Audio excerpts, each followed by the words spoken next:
Hello and good morning students, welcome to mathematics class, जहाँ पे आप लोगों का यूनिट 2 चल रहा है, relations and functions. Relations and functions में बेसिक चीज़ें देख ली, 1 to 6 एग्जाम्पल और एक्सरसाइज के बारे में भी देखा है। आज हम नया टॉपिक स्टार्ट करेंगे जो कि है रिलेशन।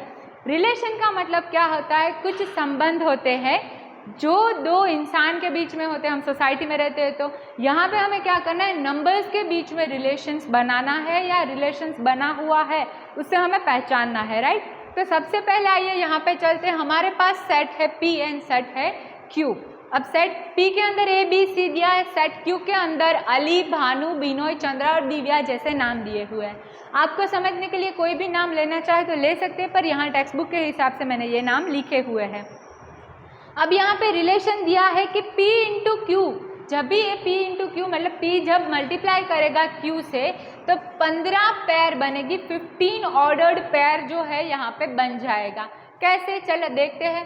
हमें पता है कि कार्टेशियन प्रोडक्ट कैसे होता है। कार्टेशियन प्रोडक्ट मतलब पहला एलिमेंट पहले के साथ तो A कॉमा अली, पहला एलिमेंट दूसरे के साथ A कॉमा भानु, पहला तीसरे के साथ A कॉमा बिनोय, पहला चंद्रा और A के साथ दिव्या। ऐसे बने हमारे कुछ एलिमेंट्स 5। अब B का भी वही फॉर्मेट रहेगा, B comma Ali, B comma Bhanu, B comma Binoy, B comma Chandra and B comma Divya. ये मैं क्या कर रही हूँ, कार्टेशियन प्रोडक्ट कर रही हूँ। C का भी सिमिलर मेथड है, अली के साथ C जाएगा, भानु के साथ C जाएगा, बिनोय के साथ जाएगा, चंद्रा और दिव्या सबके साथ जाएगा। तो आप लोग गिन सकते हो 5, 5 एंड 5, 15 ऑर्डर स्पेस हमें यहाँ पे मिल चुके हैं। अब ये तो बना एक कार्टेशियन प्रोडक्ट। अब हमें रिलेशन देखना है कि क्या रिलेशन बन रहा है मल्टीप्लिकेशन के फॉर्म से। तो यहाँ पे मैंने एक एरो डायग्राम बनाया हुआ है। एरो डायग्राम से इजीली हम देख सकते हैं सेट जो है P के इनपुट्स क्या क्या है मेरे पास, A B C। तो मैंने इस डायग्राम के अंदर A B C इनपुट तौर पे डाल दिया। Q के अंदर जितने भी नाम थे Q सेट के अंदर, ये सारे नाम मैंने यहाँ पे डाल दिए हैं। अब मैं कंक्लूजन पे ऐसा उतर रही हूँ यहाँ पे कि 15 के 15 लिखना ज़रूरी नहीं है। मैंने क्या किया है, A स्टार्ट हो रहा है अली का A, तो A के साथ इसको एरो डायग्राम से दिखा दिया। भानु एंड बिनोय B से स्टार्ट होते हैं तो B के साथ कनेक्टेड है, और चंद्रा जो है वो C से स्टार्ट होता है नाम उसका, तो वो C के साथ कनेक्ट हुआ है। तो अब इसका रिलेशन क्या बनता है कि X और Y हमारे पास है, ये P और Q है, राइट। तो X का फर्स्ट लेटर नाम से बनता है, अली का A, भानु बिनोय का B और चंद्रा का C। इजीली दिख रहा है। तो ये कंडीशन रिलेशन ऐसा कहता है कि नाम का पहला लेटर जो है वो एरो डायग्राम से जोड़ा गया है। इसका मतलब A जो है वो बिलोंग्स करता है P से और Y जो है वो बिलोंग्स करता है Q से। तो उसका मतलब अब हमारा फाइनल रिलेशन क्या बनेगा, A Ali, B Bhanu, B Binoy और C चंद्रा। तो इस तरीके से हम आगे भी एग्जाम्पल सॉल्व करेंगे। तो आप देखते रहिए आगे की वीडियोस में कि कैसे सॉल्व किया जाता है।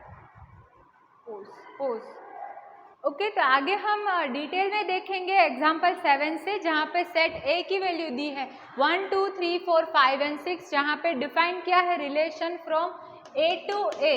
कैसे रिलेशन R को डिफाइन किया है bracket of X comma Y से, और Y की कंडीशन क्या दी है कि is equals to X plus 1, मतलब Y की वैल्यू क्या होगी, X में हर नंबर को 1 के साथ एडिशन करके Y मिलेगा, राइट। अब जब भी हम लोग देखें, मान लीजिए X और Y का हमें पूरा ब्रैकेट बनाना है इस A के लिए, तो ये X और Y में कैसे कन्वर्ट करेंगे। अब X मेरे पास स्टार्टिंग में पहला क्या है 1, तो 1 प्लस 1 क्या होगा इस कंडीशन के हिसाब से, X की वैल्यू अगर मैं 1 से स्टार्ट करूँ यहाँ से, तो 1 प्लस 1 क्या होगा 2, तो ये क्या बनेगा X कॉमा Y है तो ये 1 कॉमा 2। अब X की वैल्यू मैं 2 कंसिडर कर रही हूँ, तो यहाँ पे क्या हो जाएगा 2 प्लस 1 क्या होगा 3, तो ये बना 2 कॉमा 3। ये 3X की वैल्यू कंसिडर की, प्लस 1 क्या, तो क्या मिलेगा 4। ये कैसे कर रही हूँ प्लस 1, इस रिलेशन के अंदर ऑलरेडी दिया है उस हिसाब से कर रही हूँ। अब 4 कंसिडर करूँगी X की वैल्यू, तो X प्लस 1 क्या होगा 5, और वो मिलेगी Y की वैल्यू, तो ये X और Y।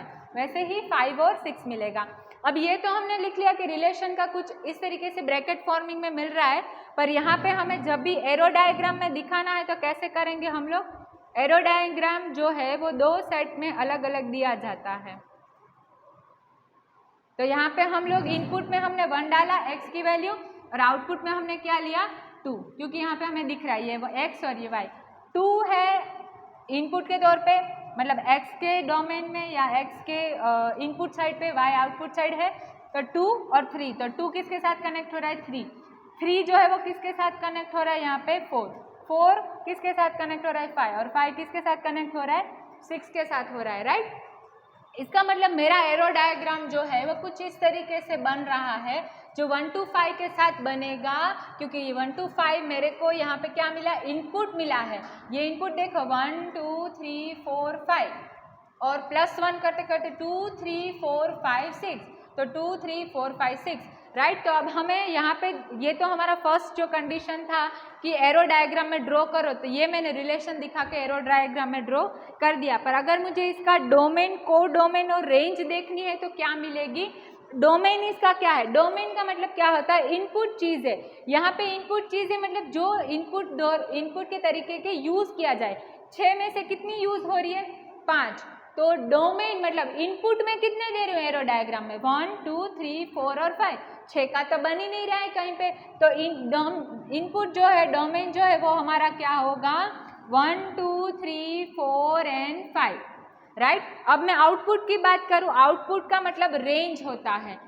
रेंज में कितनी चीज़ें कनेक्टेड है 2 3 4 5 एंड 6। कौन कौन सी चीज़ें आउटपुट मतलब रेंज जो है उसमें क्या क्या कनेक्ट हुआ, 1 तो हुआ ही नहीं है एरो डायग्राम में, 2 3 4 5 6, राइट। और ये कैसे हुआ है, यहाँ से x+1 करके 1 है x की वैल्यू तो 1 + 1 2, वैसे ही मैंने यहाँ पे पूरा बताया था वैसे ही ये ड्रॉ किया है और ये उसका बना डोमेन और रेंज। अब को डोमेन का मतलब क्या होता है, को डोमेन मतलब इसमें भी और इसमें भी दोनों में है वो चीज़ है। तो को डोमेन हमारा 1 2 3 4 5 एंड 6 बनेगा, राइट। ये एग्जाम्पल नंबर 7 था। अब एग्जाम्पल नंबर 8 हम लोग देखेंगे कि 8 में हम लोग कैसे फाइंड करेंगे। उससे पहले आप लोगों को सेट यूनिट 1 सेट्स के अंदर जो था सेट बिल्डर फॉर्म और रोस्टर फॉर्म दोनों एक बार रिवाइज करना पड़ेगा। आप लोग प्रीवियस वीडियो से देख लीजिएगा वो चीज़ें।